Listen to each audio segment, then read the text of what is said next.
আসসালামু আলাইকুম, welcome back to another video.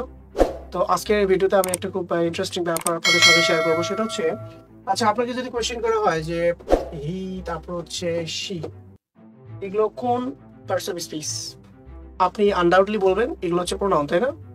হি হচ্ছে প্রোনাউন, দেন শি হচ্ছে প্রোনাউন।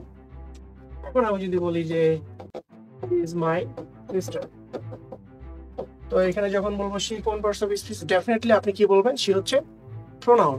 বাট সেটা নাউনও হতে পারে। জানেন কিভাবে নাউন হয়? দেখেন, মনে করেন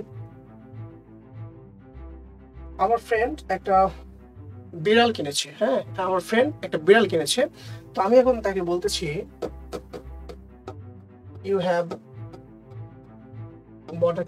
বট এ ক্যাট। আমি তাকে প্রশ্ন করেছি, অবাক হয়ে প্রশ্ন করেছি। যখন অবাক হয়ে কাউকে প্রশ্ন করা বোঝায়, সেক্ষেত্রে অ্যাসার্টিভ সেন্টেন্সের শেষে প্রশ্নবোধক চিহ্ন বসে। তো আমার ফ্রেন্ড মনে করেন একটা বিড়াল কিনেছে, তাকে আমি বলতেছি ইউ হ্যাভ বট আ, কি হবে?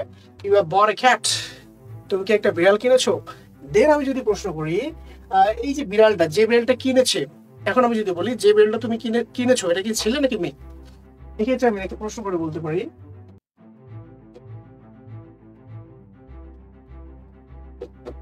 Is it a he or a she. তাহলে এটা মানে কি দেখেন, যে আমি তাকে বলতেছি you have bought a cat, তুমি কি একটা বিড়াল কিনেছো? Is it a he or a she. এই হি মানে কিন্তু এখানে সে না, এই শি মানে কিন্তু সে না। এখানে হি মানে হচ্ছে ছেলেকে বোঝানো হচ্ছে, যে তুমি যে বিড়ালটা কিনেছো এটা কি ছেলে নাকি মেয়ে। তাহলে এই যে দেখেন আরেকটা বিষয়, আর্টিকেলের পরে কিন্তু নাউন বসে, তাই না?